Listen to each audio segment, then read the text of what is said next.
Bien, c'est parti pour ce webinaire sur la signature électronique. Alors, pour cet après-midi, l'idée, ça va être de comprendre un peu ce qu'est une signature électronique et son cadre légal, de connaître les différents niveaux de signature qu'on pourra utiliser en fonction de ses besoins, en vue de choisir, enfin en fonction des cas d'usage. On vous présentera quelques usages concrets pour une entreprise artisanale pour utiliser une signature électronique ou un certificat électronique. Alors, pourquoi parle-t-on aujourd'hui beaucoup de signatures électroniques? Tout simplement parce que le papier diminue, on fait de plus en plus de démarches en ligne et on envoie très peu, beaucoup moins de courriers par la poste et on a quand même l'obligation de valider des documents, des procédures. Et du coup, la parade qui a été trouvée ou la solution, c'est de faire appel à un outil ou à des outils, je dirais plutôt une démarche qui s'appelle la signature électronique, qui va permettre de valider, de donner son accord pour tout un tas de démarches. Et ces démarches, ça peut être des validations de contrats, ça peut être des signatures de bons à tirer, par exemple, lorsqu'on passe par un imprimeur pour faire imprimer des plaquettes, des documents. Ça peut être pour valider un devis. Ça peut être pour signer des documents administratifs, inscription d'une entreprise, si je prends le cas de nos démarches d'entreprise. Ça peut être des contrats, ouais, différents types de contrats, contrats d'assurance, des validations. Et tout ça, l'idée, c'est de pouvoir échanger ces informations sans qu'on soit obligé d'imprimer sur une imprimante, sur un support physique et de signer avec un crayon. Et donc, on va voir comment on peut remplacer le papier, le crayon par des outils digitaux, des outils numériques.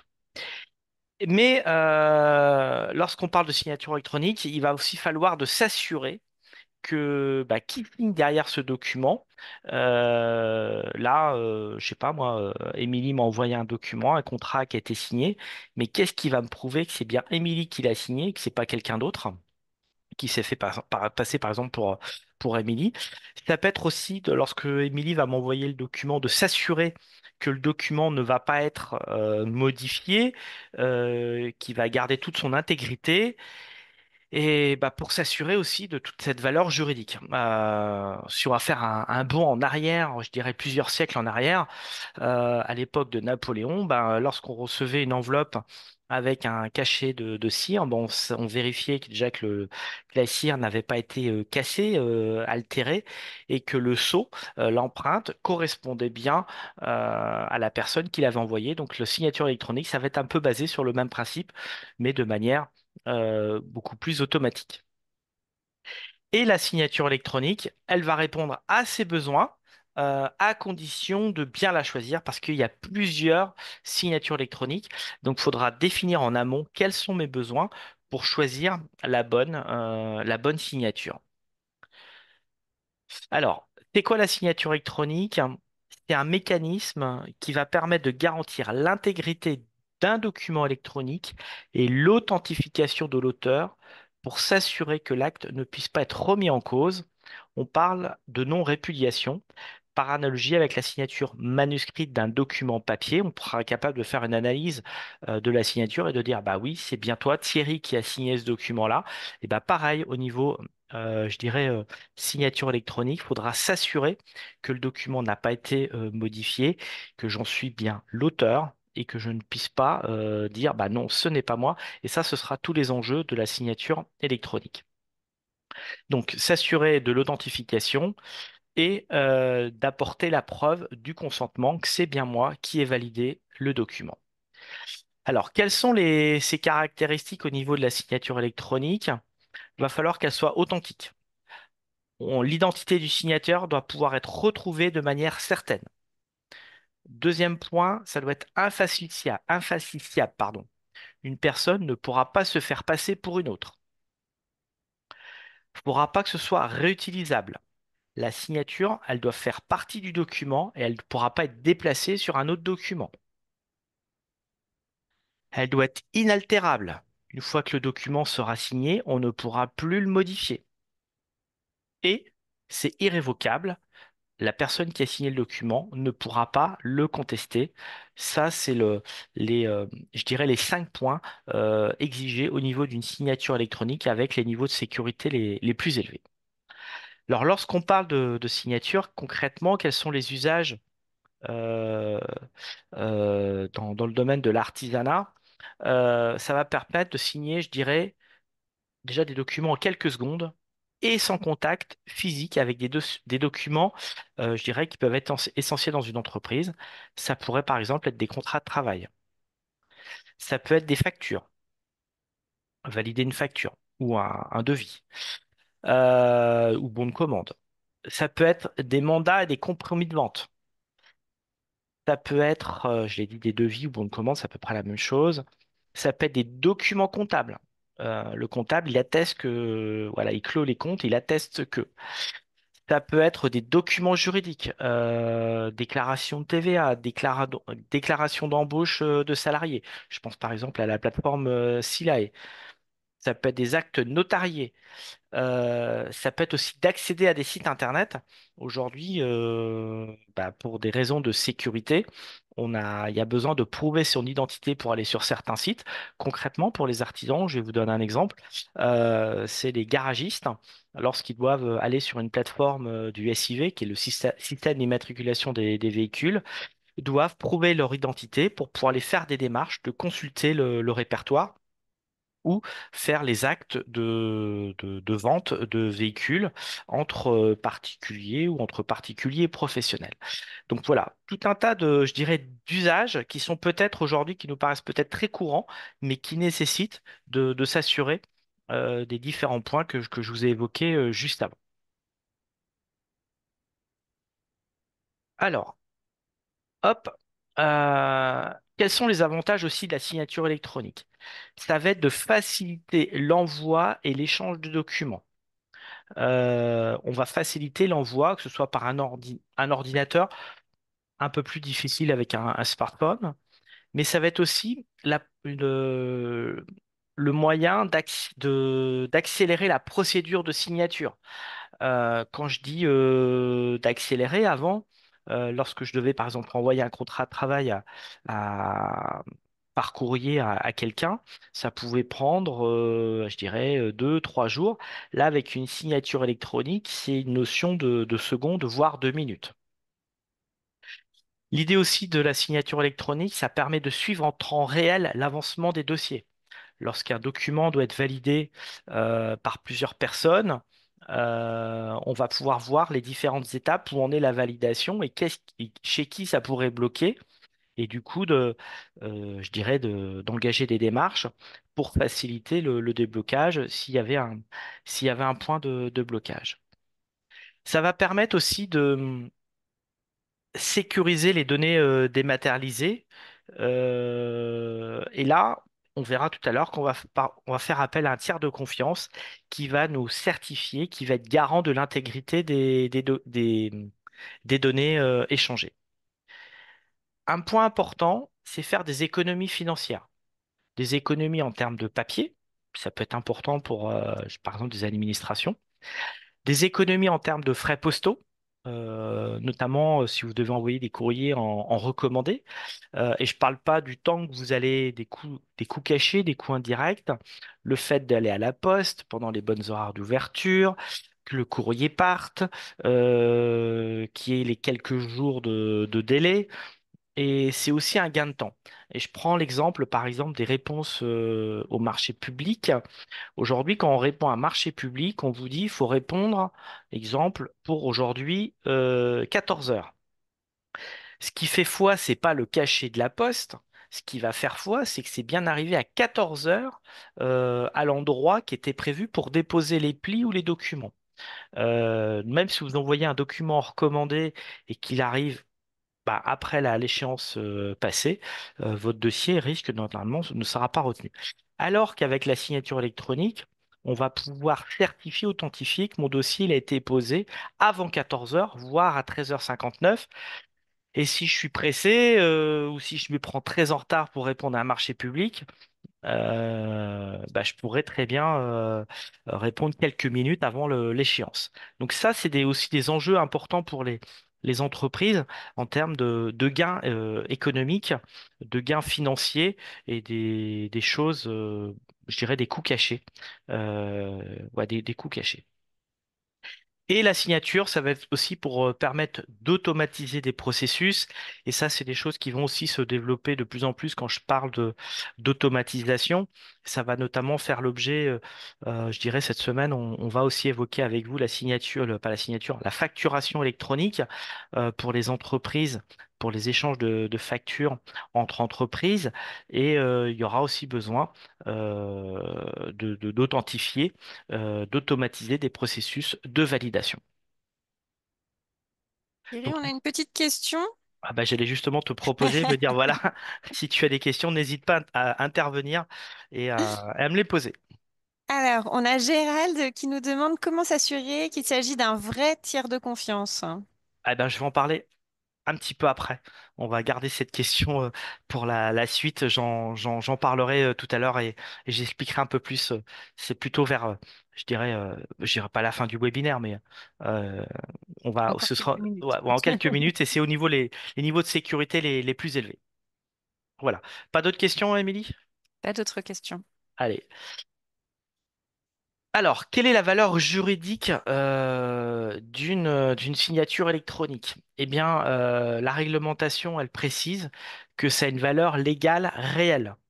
Aujourd'hui, un juge ne pourra pas refuser une signature au seul motif qu'elle est électronique. Et on a il y a l'article 1366 du Code civil qui définit que l'écrit électronique a la même force probante que l'écrit sur support papier, sous réserve que puisse être dûment identifiée la personne dont il émane et qu'il soit établi et conservé dans des conditions de nature à en garantir l'intégralité. Ouf, c'était simplement pour vous faire un petit extrait de la réglementation. Donc aujourd'hui, la signature peut avoir une valeur juridique. Quand je dis peut, tout simplement parce que tous les types de signatures ne disposent pas du même niveau de force probante.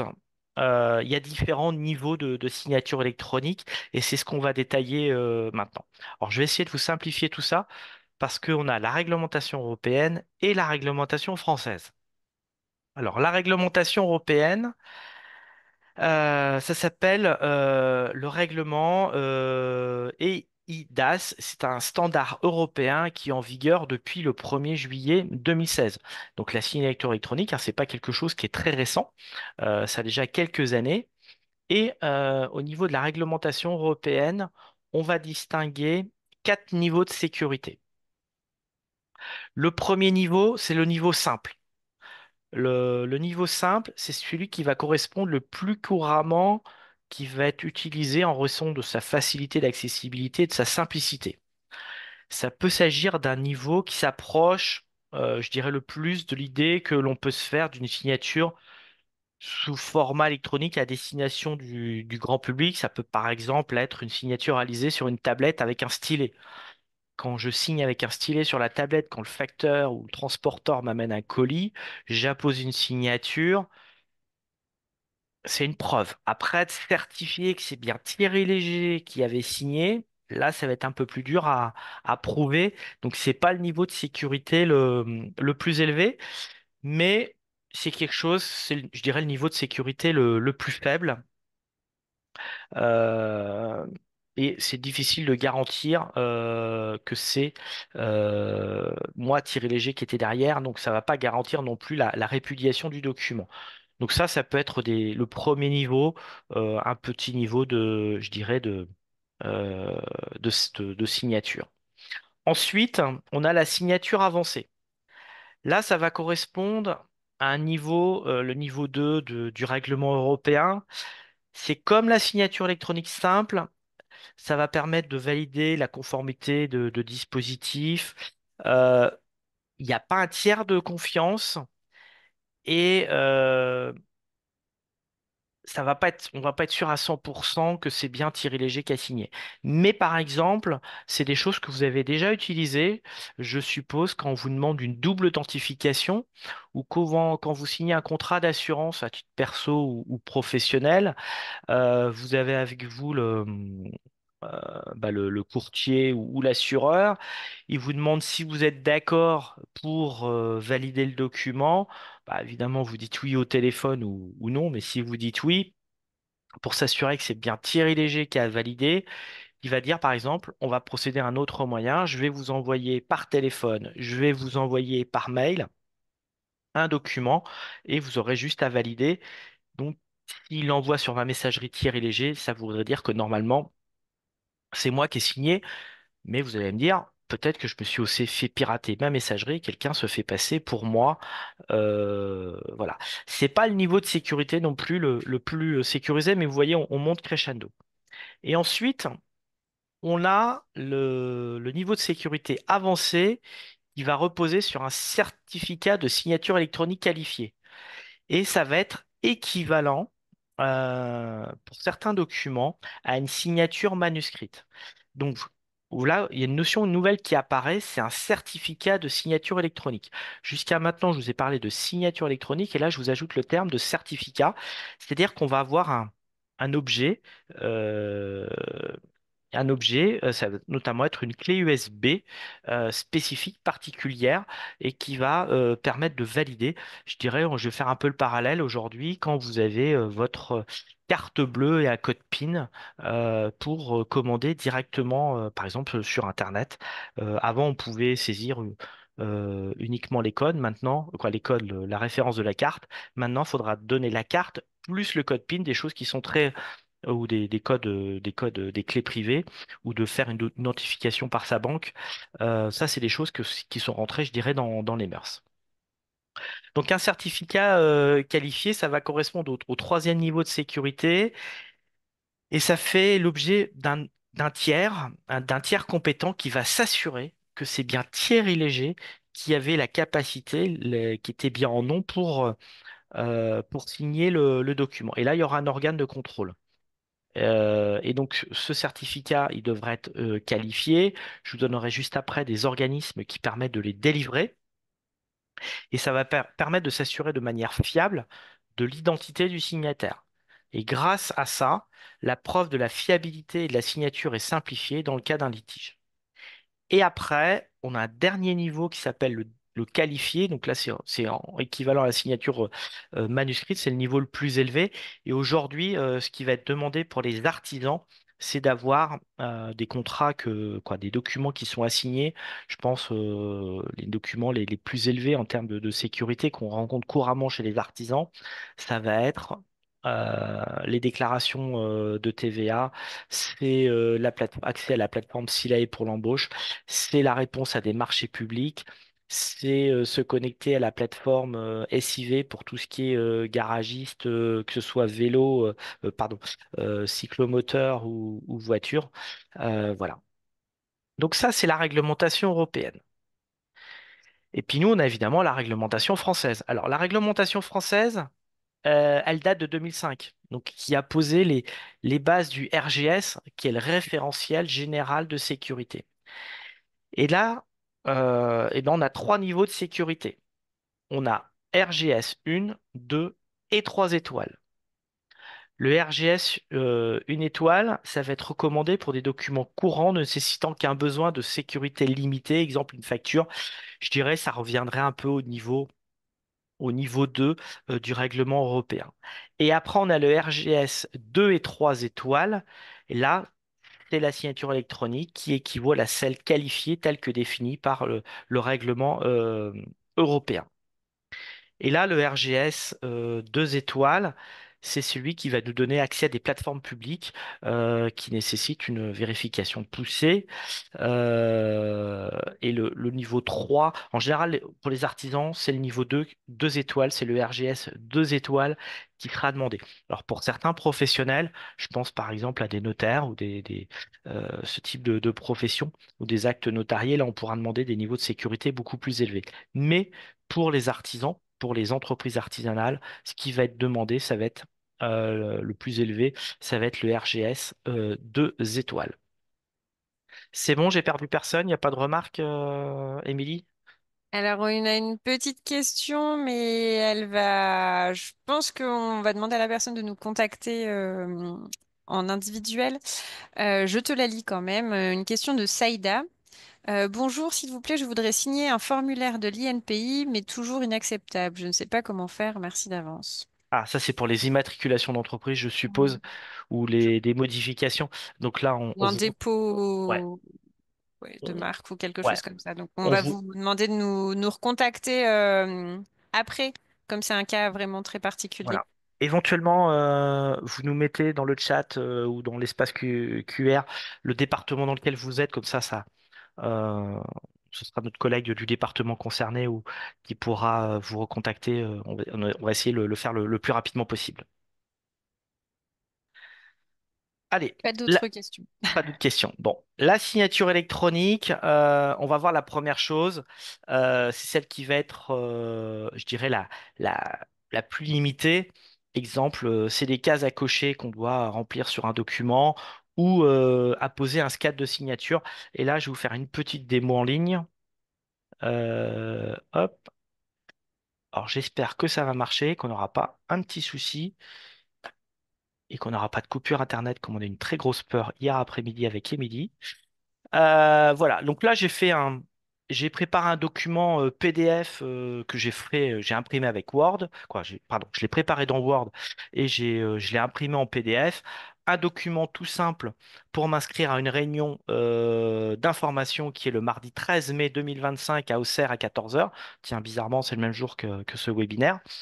Et on demande à la personne de son nom, son prénom, son adresse mail, son téléphone, éventuellement son entreprise.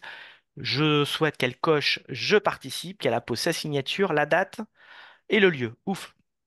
Et ben, comme on faisait par avant, quand on avait un bon PDF comme ça, ben, on l'imprimait, on le remplissait à la main avec un crayon, on le rescannait et on le renvoyait par mail bah, à la personne concernée.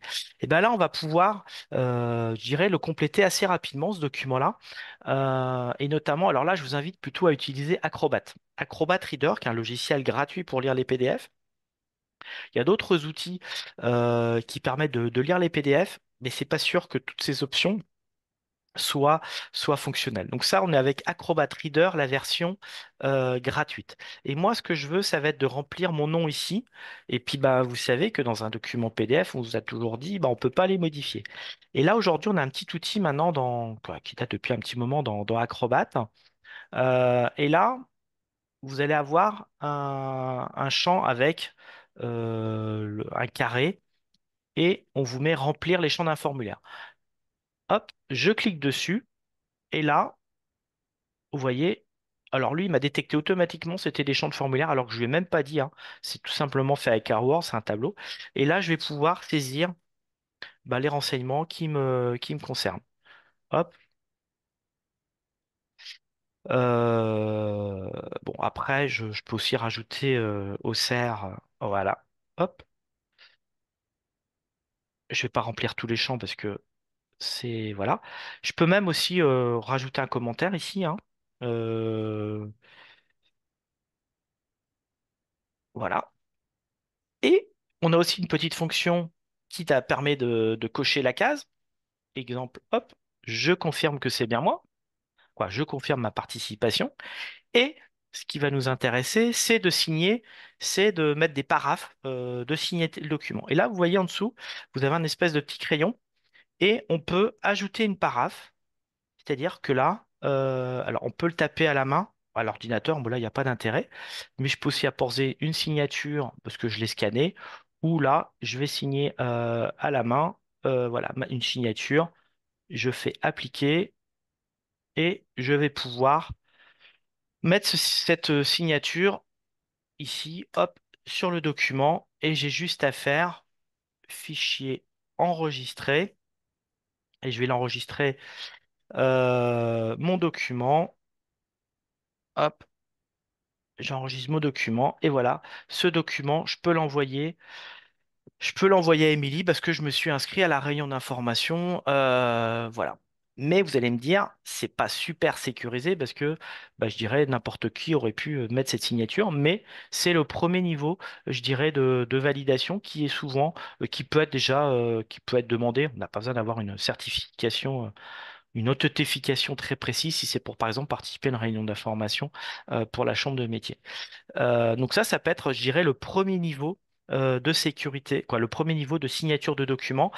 Et j'alerte aussi, j'ai souvent dit qu'un PDF n'était pas modifiable, et vous voyez que là, bah, très facilement, on peut quand même modifier, apporter des choses sur un document PDF.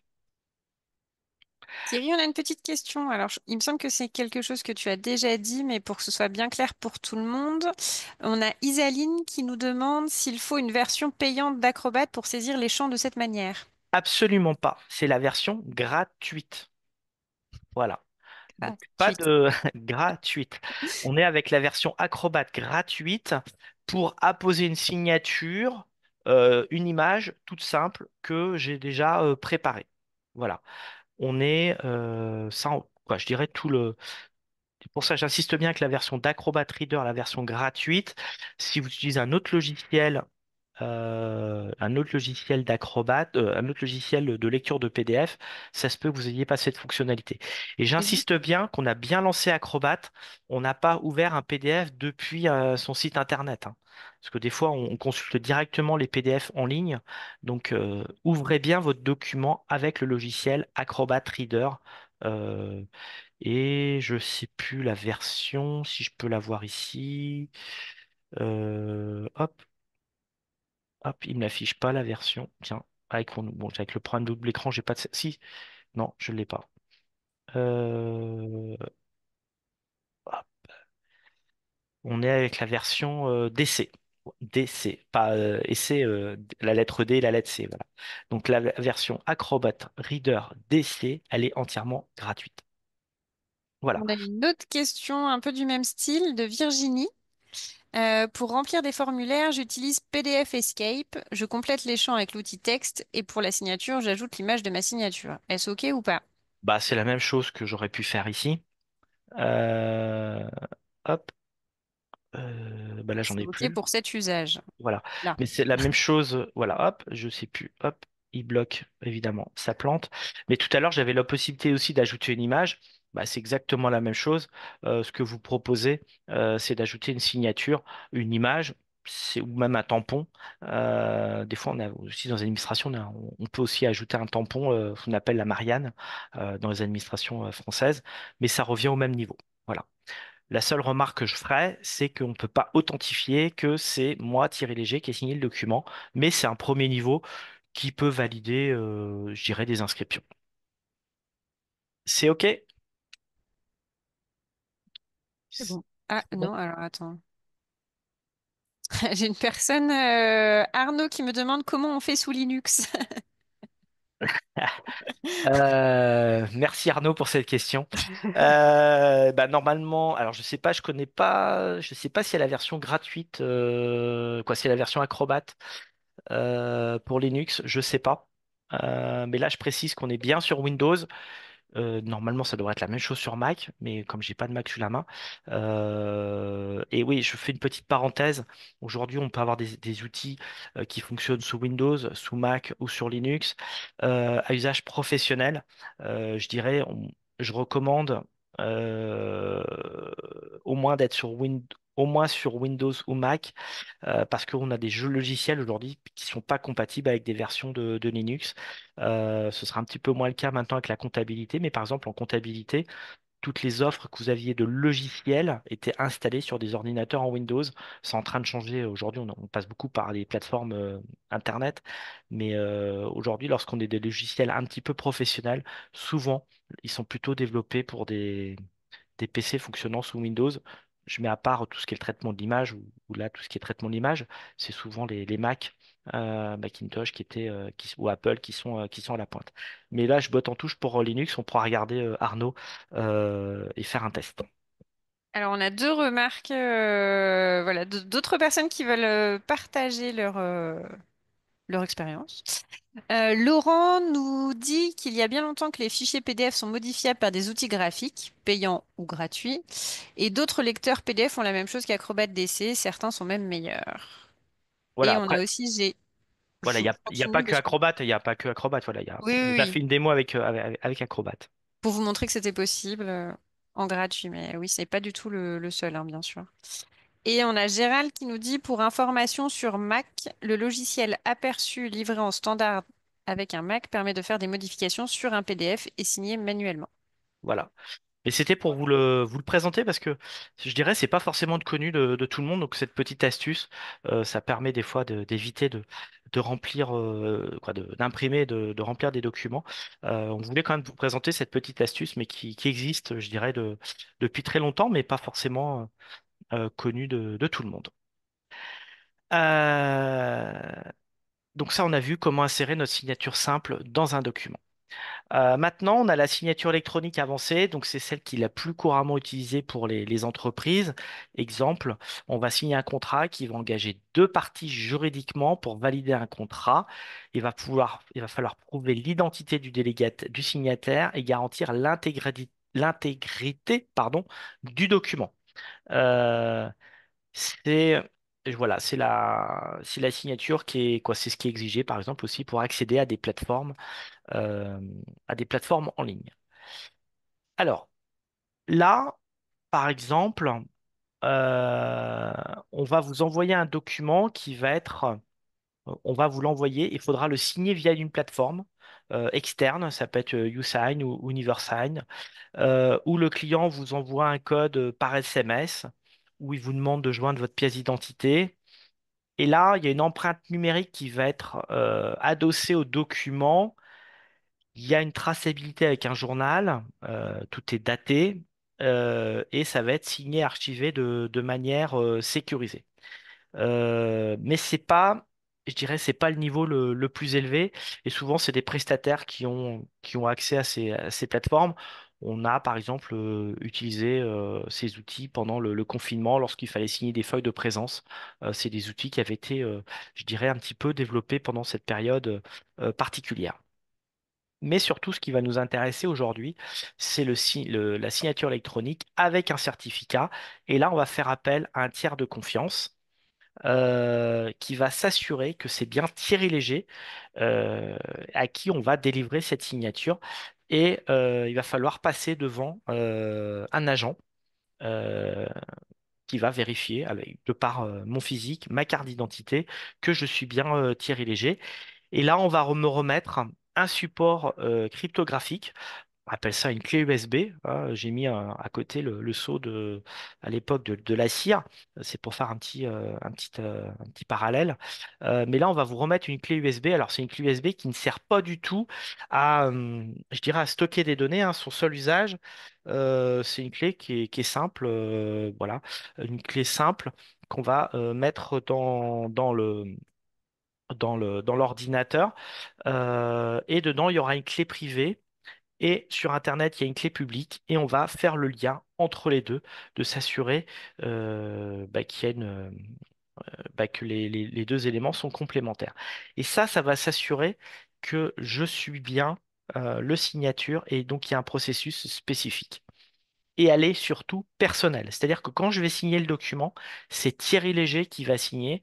Et donc, pour obtenir cette signature, je vais devoir joindre, lorsque je vais faire créer cette clé USB, je vais devoir apporter une carte d'identité en vigueur, à jour, ou un passeport. Et là, le prestataire qui va me devoir me délivrer cette signature devra vérifier mon identité. Alors, comment l'obtenir, ce certificat? Eh ben, il y a des plateformes. Tout à l'heure, on me posait la question des tiers. Et ben voilà, je vous donne une liste d'une dizaine, un peu plus de tiers qui sont qualifiés, recensés par l'ANSSI. L'ANSSI, c'est l'Agence nationale de la sécurité des systèmes d'information, service de l'État, qui a aujourd'hui qualifié des prestataires. Et c'est vers ces gens-là qu'on va pouvoir obtenir des signatures électroniques. Certes Europe, Certinia, c'est ceux que vous connaissez peut-être en tant qu'artisan, parce que il y a quelques années, notre partenaire, c'était Certes Europe. Aujourd'hui, je l'ai mis en noir, quoi. Je le mets un petit peu en évidence. Aujourd'hui, on a une convention, on a un accord avec Certinia qui vous permet de bénéficier de réductions lors de l'achat d'un certificat électronique avec Certinia. Alors, euh, les certificats que je vous ai, les plateformes, pardon, les prestataires vont être habilités à vous délivrer des certificats RGS 2 étoiles. Faites attention, il y a des prestataires, par exemple, certaines banques qui peuvent vous délivrer des RGS 1 étoile. Il faudra bien s'assurer du niveau de sécurité qui va être exigé pour accéder à la plateforme. C'est par exemple pour répondre aux marchés publics. Aujourd'hui, tout ce qui est réponse à des marchés publics, c'est forcément de manière dématérialisée et il faut obtenir la signature électronique. Euh, je dirais une entreprise qui va être amenée à répondre à des marchés publics, je dirais la première démarche, ce serait déjà d'acquérir la signature électronique. Parce que le moment où on fait la demande et le moment où on l'obtient, je dirais, faut compter quelques jours à une dizaine de jours.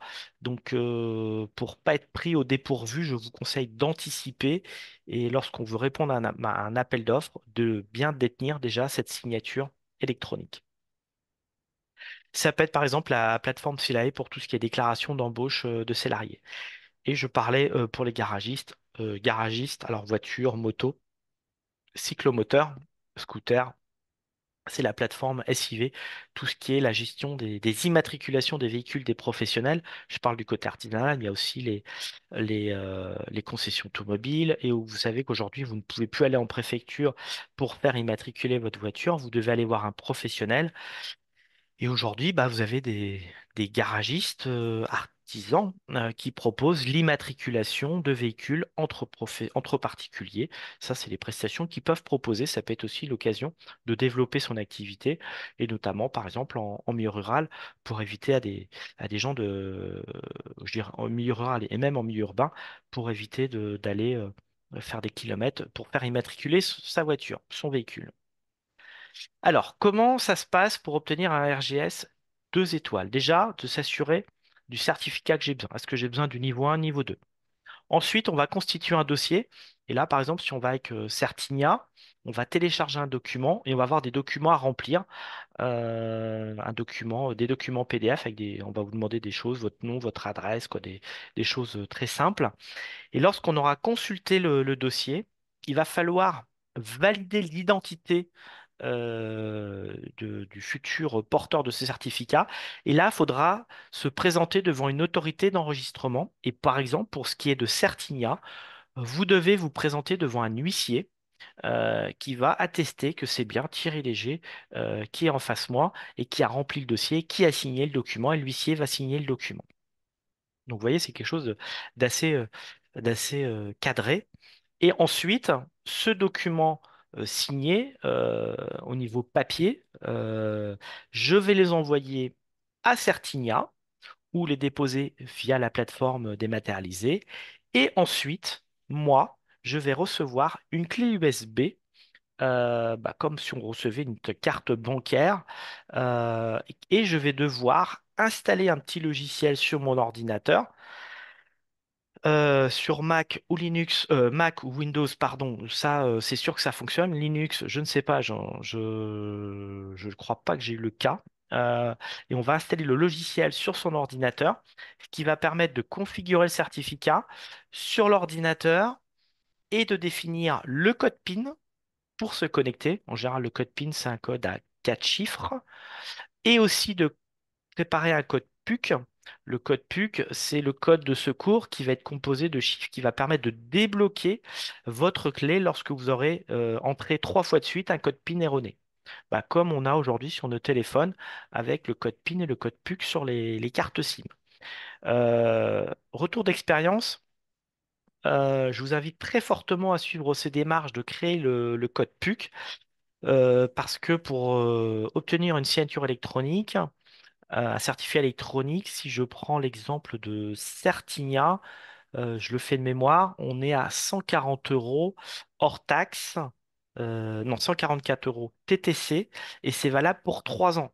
Donc si on se trompe de code PIN et que on n'a pas le code PUC, ça peut coûter assez cher à force si on se trompe. Donc je vous invite très fortement, lorsque vous recevez votre certificat, de bien, de toute façon le code PIN c'est obligé pour activer le certificat, mais aussi de bien créer le code PUC. Et autre conseil que je vous donnerais, c'est d'installer ce logiciel sur 2 ordinateurs. Parce que bah, si jamais un jour on a un souci et qu'il faut répondre dans l'urgence à un marché public et que mon ordinateur ne fonctionne pas, et ben que j'ai prévu mon ordinateur de secours et que je puisse quand même signer électroniquement ce document-là. On va dire, ça va jamais arriver, oui, mais ça arrivera le jour où il faudra pas.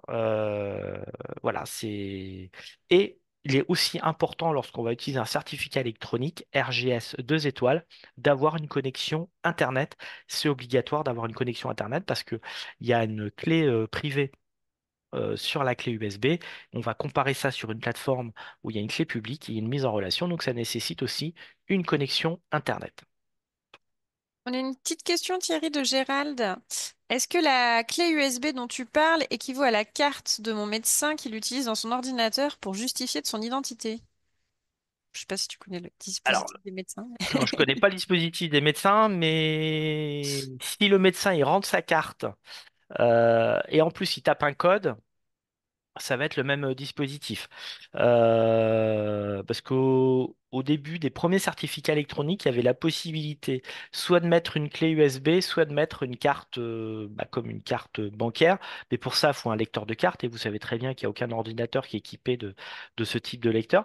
Mais le médecin qui va avoir une carte, si c'est le cas, si le médecin il a une carte et qui saisit un code, on va être du même niveau. Voilà. Ça peut être aussi, je pense, au service de gendarmerie, pour aller sur certains sites, ils sont obligés de mettre une carte ou un badge et de taper un code pour aller sur certaines plateformes où tout est tracé. C'est voilà. Donc, mais ce qui est important, c'est qu'il faut qu'il y ait un support physique plus un code à taper. Voilà. Si c'est simplement la carte, on ne pourra pas dire que c'est parce que suffit qu'il se fasse piquer ou voler la carte. Il faut qu'il y ait la carte plus un code à saisir à côté. Et le Ah, coût, ouais, le coût des. Alors moi, je vais vous parler de Certinia parce que c'est celui qu'on connaît le plus. Euh, Alors, je vais vous faire une petite démo en ligne. Hop, on va sur le site de Certinia. Et là, je vous donne, vous avez tous les. Alors, vous voyez, on est vite perdu de toutes les qualifications, certifications. Et l'idéal, lorsque vous voulez un certificat, vous passez par la chambre de métier et vous allez avoir, on va vous donner aussi un code partenaire qui vous permettra de bénéficier d'une réduction. Parce que là, je vois à partir de, hop, bah, ouais, voilà, ouais, très commercialement, à partir de 96 euros par an. Et si on prend pour 3 ans, le prix public, il est à 290 euros hors taxe pour 3 ans. Et nous, avec le code qu'on vous transmet chambre de métier, ça vous permet d'obtenir la clé à, si je me trompe pas, c'était 140 euros. oui, c'est Voilà. 50% de réduction, quelque chose comme ça. Voilà, et 50% de réduction. Voilà. Même un petit peu plus parce qu'ils augmentaient leur prix, mais nous, on avait négocié un montant fixe. Voilà. Voilà. Mais surtout, faites très attention, on est très perdu. Vous voyez, il y a les RGS 2 étoiles, une étoile, le cachet de signature, les certifications SSL. Ça peut être pour des sites internet où vous avez différents niveaux. Et puis là, on va passer la petite flèche. Il peut encore y en avoir d'autres. Voilà. Mais si vous avez besoin d'un certificat, vous nous contactez et on vous donne la démarche à suivre pour se connecter, bah, pour obtenir le certificat. Nous, on ne gagne pas d'argent, on vous donne simplement la démarche. Après, on pourra vous accompagner si vous devez monter un dossier, par exemple pour être habilité ou agréé par la préfecture pour l'immatriculation des voitures. Là, il y a un dossier à monter et là, on peut vous accompagner. Ça fait l'objet d'une prestation qui sera payante. Mais la première chose qu'on vous demandera, par exemple, pour faire avoir un agrément pour l'immatriculation des voitures, c'est d'avoir la clé RGS 2 étoiles. Et petite astuce aussi, pour faire aussi des économies, la clé, elle est valable pour 3 ans. Faudra penser à la renouveler avant les 3 ans. Et notamment, je pense qu'on peut toujours le faire pour éviter de repasser devant un huissier, parce que passer devant un huissier, c'est entre une cinquantaine et 60 euros pour certifier que vous êtes bien telle personne avec votre carte d'identité. On peut re-signer la demande de certificat avec un certificat RGS 2 étoiles, ce qui permet aussi de faire des économies, quelques économies. Donc, et pareil, anticipez toujours le renouvellement. N'attendez pas le dernier moment pour renouveler. Donc, maintenant que j'ai obtenu mon certificat, quelles vont être les démarches pour signer un document? Alors là, je ne vais pas pouvoir faire la démo, je dirais véritablement en ligne. Je vous ai fait des impressions écran euh, parce que bah, physiquement, je ne peux pas vous faire voir avec une clé. Mais déjà, on va ouvrir le document ou se connecter sur le site internet qui nécessite une signature électronique. Ensuite, on vous demandera, et ça va s'afficher à l'écran, vous avez un message, une fenêtre qui vous dit insérer la clé USB. Donc là, c'est pas difficile, on met la clé USB dans l'ordinateur. Et vous avez un bouton qui s'appelle Signer. Et là, il va vous demander de saisir le code PIN. Vous saisissez le code PIN et il vous dit, est-ce que tu valides? Est-ce que tu confirmes? Oui, je confirme la validation du document. Et à partir de ce moment-là, c'est gravé dans le marbre. Vous ne pouvez plus dire, bah non, c'était pas moi. Donc, si on fait, je vous ai pris par exemple Acrobat, toujours avec la version gratuite. On clique sur un petit outil et là, il vous propose d'ajouter un certificat. Ensuite, vous avez le petit bouton signer numériquement et là, vous ajoutez la clé dans, dans l'ordinateur et là, il vous reconnaît. Il dit voilà. Alors là, comme c'est une démo, c'est monsieur prénom et monsieur nom hein, qui s'affichent. Et là, si je suis OK, je fais continuer, je valide, je saisis mon code PIN. Et c'est bon, c'est validé, c'est signé avec un certificat RGS 2 étoiles. Voilà. Et ce document, il ne sera plus modifiable. Et quand vous allez le recevoir, si vous l'envoyez par mail à une personne, ce sera noté que le document, il a été signé électroniquement et on ne peut plus le modifier. Et si quelqu'un utilise un document ou un logiciel pour le modifier, eh ben, lorsque ce document va être ouvert la prochaine fois, ça vous dira attention. Le document, le sceau, le niveau de sécurité a été cassé, donc on ne peut pas vous garantir l'intégrité des données. Donc je vous informe que le document a été, ou l'enveloppe a été ouverte. Faites le parallèle avec l'enveloppe que vous recevez avec la cire et vous voyez que le cachet a été cassé. Bon, on vous dit le cachet a été cassé, donc possibilité que ça a été modifié, on vous alerte. Voilà. Donc pour synthétiser, est-ce qu'il y a des questions? Pardon. Oui, tout à fait. On a une question à laquelle tu avais déjà répondu au début, il me semble, mais comme ça permet de rafraîchir les idées. Une question d'Isaline. Quel niveau de signature faut-il pour valider un devis? Alors, je vais retourner la question, un devis de quoi? Euh, si c'est un devis pour une petite commande où il n'y a pas d'enjeu énorme, on peut le faire comme on l'a fait, je l'ai fait avec le document Acrobat. Si c'est pour signer des gros marchés ou une grosse commande, là, on vous demandera peut-être d'avoir une signature, je dirais, électronique, un certificat électronique. Je dirais ça va dépendre du type d'investissement. Voilà. Faut voir le niveau de sécurité qui va vous être demandé. Merci Thierry. Pas d'autres questions. Alors, les certificats électroniques, euh, ça peut être un atout pour notre entreprise déjà. Ça permet d'avoir une sécurité renforcée. Ça va permettre de protéger vos données et d'avoir des échanges professionnels et d'avoir ces échanges en toute confiance. Deuxième chose, gain de temps. Ça va permettre gain de temps et ça peut aller très vite bah, pour valider des tâches administratives, répondre à des marchés publics ou simplifier des procédures officielles. C'est au niveau aussi de la crédibilité professionnelle. Ça va aussi donner une image sérieuse auprès de vos partenaires, au niveau de la conformité, au niveau des standards. Et c'est aussi une démarche écologique parce que ça va être moins de consommation de papier et on va contribuer au développement durable si on devait, par exemple, bah, je dirais, transporter des documents papier. Alors, certes aussi, la connexion Internet, la dématérialisation consomme aussi de l'énergie, mais il y a une empreinte carbone qui est moins élevée. Alors, quelques conseils que je pourrais vous donner avec la clé, le certificat électronique RGS, voire même dans mon ordinateur où là j'ai mis mes signatures manuelles. C'est dans mon ordinateur perso. Donc ce serait bien qu'il y ait quand même un code pour se connecter dans l'ordinateur, dans ma session.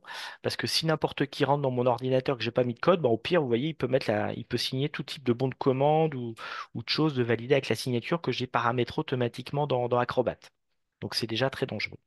Mais si vous avez une signature RGS 2 étoiles, déjà elle est personnelle. Elle est affectée à Thierry Léger ou à Émilie Gaillard. Elle va engager votre responsabilité. On ne pourra pas répudier sa signature. Et elle permet aussi de faire d'autres choses que celles que vous faites habituellement. Exemple, euh, bah, moi j'ai pris une signature électronique parce que je dois me connecter à une plateforme d'immatriculation de voiture de par mes missions, de par mon travail. Mais si jamais on me prend cette clé, bah, les gens pourront, et qu'ils ont le code PIN qui va avec, et bah, ils pourront très bien signer aussi des documents PDF, des documents Word. Parce qu'on parle de PDF, mais on peut aussi signer des documents Word, des documents Excel, ou se connecter à des plateformes. Donc, c'est quelque chose qui est très personnel. C'est, je dirais, c'est comme votre carte bleue avec le code PIN, hein. Bah, si vous donnez votre carte bleue puis le code PIN à quelqu'un, vous pouvez dire, vous pouvez pas le dire, ah bah non, non, c'est pas moi qui ai commandé. Et je vous dis, ça, c'est très important. Je l'ai vu dans des entreprises, ranger la signature dans un lieu sûr. Alors, on peut lui mettre un petit collier pour pas la perdre, mais ne la pendez pas à la vue de tout le monde dans l'entreprise, et avec le code collé dessus ou sur le bureau pour se connecter.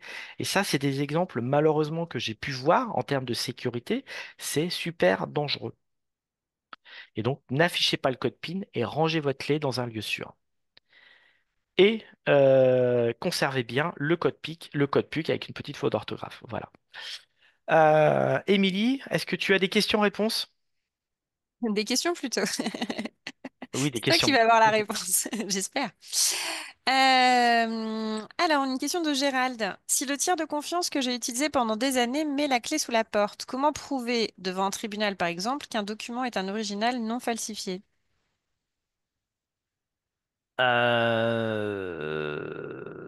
Déjà, lorsqu'on va l'ouvrir, ça va nous le noter, ça va nous l'indiquer sur le document. Donc, on peut très bien. Alors moi, les documents que je vois aujourd'hui des entreprises, il n'y a pas une durée, c'est pas des documents qui sont très, quoi, qui sont conservés sur des durées très longues. Mais je pense à des. Alors déjà, les plateformes que je vous ai présentées, elles ont toutes pignon sur rue depuis des années. Voilà. Ça, c'est la première chose.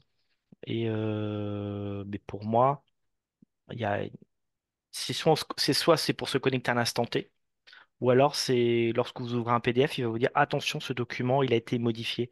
Donc ça permettra de prouver que, et en plus vous avez mis un certificat RGS 2 étoiles. Alors, le juge vous demandera pas d'apporter la clé, hein, parce que la clé, elle est valable. Elle est valable, vous avez vu, là, on peut la commander pour 1 an, 2 ans, 3 ans. Donc, on vérifiera informatiquement, électroniquement, que c'est le document qui est signé. On ne vous demandera pas la clé.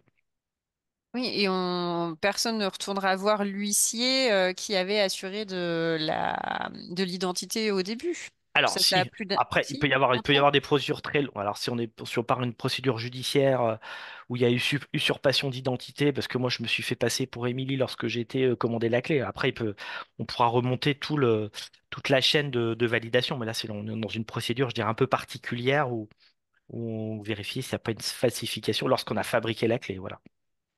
Mais tout est tracé, tout doit être conservé dans des coffres forts physiques ou numériques sécurisés. Est-ce que vous avez d'autres questions? Pour le moment, moi, j'en ai pas.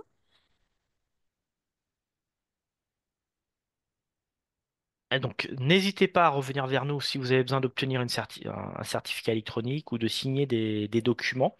n'hésitez pas à revenir vers nous, de nous contacter. Et je vais laisser maintenant la parole à Émilie qui va nous présenter rapidement les accompagnements qu'on peut vous proposer au niveau des artisans.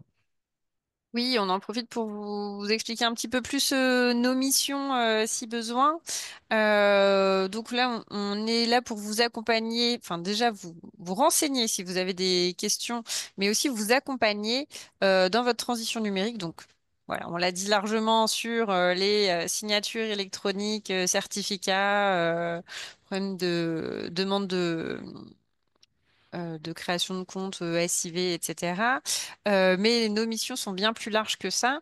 Déjà, on peut vous faire un diagnostic numérique de votre entreprise pour savoir globalement quels sont vos atouts, sur quel point pouvez vous améliorer, la communication, la gestion, la dématérialisation, la fabrication, pourquoi pas à commande numérique ou des choses comme ça. Donc ça, on peut soit faire un rendez-vous avec vous, soit si vous avez envie de le faire tout seul, vous pouvez faire en 5 minutes un audio-diagnostic sur notre site internet. Donc vous avez le lien. Voilà, merci Thierry, il l'a mis dans le chat. Et après, par exemple, si vous envisagez de créer un site internet, on peut vous aider à rédiger son cahier des charges. Ça permet de se fixer les besoins avant de faire appel à un prestataire, par exemple. Et si vous avez déjà un site internet, on peut faire un diagnostic de votre site, vous accompagner pour l'améliorer, améliorer son contenu ou son référencement, par exemple. On peut aller plus loin et faire aussi même un audit de présence web. Donc, on regarde le site internet, mais aussi vos réseaux sociaux. Est-ce que vous avez une fiche Google établissement optimisée? C'est surtout ça la question. Si vous êtes présent sur des annuaires professionnels, etc. On peut vous accompagner dans votre mise en conformité sur certains sujets comme la RGPD, donc Règlement général de protection des données, sur l'utilisation de Chorus Pro. Et puis, on peut faire des accompagnements sur mesure sur plein d'autres sujets. Donc, la création de contenu pour vos réseaux sociaux, l'envoi de newsletters à votre clientèle, le choix de votre logiciel de gestion, l'utilisation d'outils d'intelligence artificielle pour gagner en efficacité, par exemple. Ça peut être des accompagnements individuels, ça peut être de la formation collective, mais aussi de la formation individualisée, donc prise en charge en partie par un OPCO, le FAFCEA notamment. Hop, on vous redonne les coordonnées, nos coordonnées que vous puissiez nous contacter sur le territoire, ou alors vous répondez tout simplement au mail que vous avez reçu pour l'invitation pour s'inscrire au webinaire et on redispatchera vers le conseiller du département ou de la personne la plus à même de gérer, parce qu'on a tous des compétences, je dirais, différentes. Sur les sujets du numérique qui sont, je dirais, très larges. Vous avez vu tout le panel que lorsqu'on parle de numérique, c'est très très large au niveau des entreprises. Donc là, vous avez le lien vers le programme de notre semaine du numérique avec les liens d'inscription vers tous les webinaires qui restent pour cette fin de semaine. Le prochain, ce sera demain matin, mercredi. On va parler d'intelligence artificielle. Quels outils d'intelligence artificielle pour améliorer son quotidien professionnel, pour gagner en efficacité notamment. Je vois qu'on a des nouvelles questions qui sont arrivées, Thierry. Alors vas-y. Avant de couper, une question d'Isaline. Est-ce qu'on aurait des informations sur la signature électronique de nos devis par nos clients? Si eux Bah, doivent faire signer leurs devis par des clients, qu'est-ce qu'ils peuvent demander? ah, bah, ça peut être. Bah, déjà aujourd'hui, vous demandez quoi quand c'est du papier? Est-ce que c'est une signature papier? Après, je dirais ça va aussi dépendre du montant, du montant des travaux et de l'engagement. Mais aujourd'hui, le simple, la position de la signature la signature de l'image ou de la signature paraphée sur un PDF aujourd'hui suffit. Aujourd'hui, c'est ce qui en général suffit au niveau des entreprises de validation, voire même des fois c'est simplement bon pour accord, on envoie par mail ou par SMS, je valide. Donc après, bah, c'est à vous Si vous voulez vraiment vous les sécuriser, vous n'êtes pas très à l'aise, vous pouvez encore demander que les gens vous envoient par une signature, euh, un document signé manuellement. Voilà. Et une question plus logistique, est-ce qu'il y aura un PowerPoint de cette séance accessible sous quel lien? Oh, bah, ce qu'on peut faire, c'est s'il y a de la demande, je peux le renvoyer dans l'après-midi quand le webinaire sera fini enregistré. Je pourrai envoyer à tous les participants la présentation au format PDF. Comme ça, vous aurez les liens, nos coordonnées et le nom des plateformes qu'on a pu présenter. Donc ça, on pourra le faire dans l'après-midi. Il n'y a pas de souci pour vous l'envoyer au format PDF. Et je vous remets dans la discussion le chat, le lien vers notre chaîne YouTube où vous retrouverez le replay complet de ce webinaire, mais aussi de tous les webinaires de notre semaine du numérique. Et là, vous avez déjà les replays des anciens, de toutes les semaines qu'on a déjà animées. Voilà. Eh ben, on va vous remercier pour votre participation à ce webinaire sur la signature électronique. Et avec Émilie, on vous donne rendez-vous demain pour la suite des webinaires, et notamment un webinaire demain matin à 9 heures sur l'intelligence artificielle avec notre collègue Lionel Salinas qui va nous présenter les IA qui peuvent être utiles au quotidien pour des artisans. euh, et surtout pour faire gagner du temps et en efficacité au niveau avec un nouvel assistant, quoi, des nouveaux assistants d'intelligence artificielle. Bonne journée à tous et à demain pour ceux qui prévoient de, de rester avec nous toute la semaine. Bonne journée, au Bonne revoir. journée.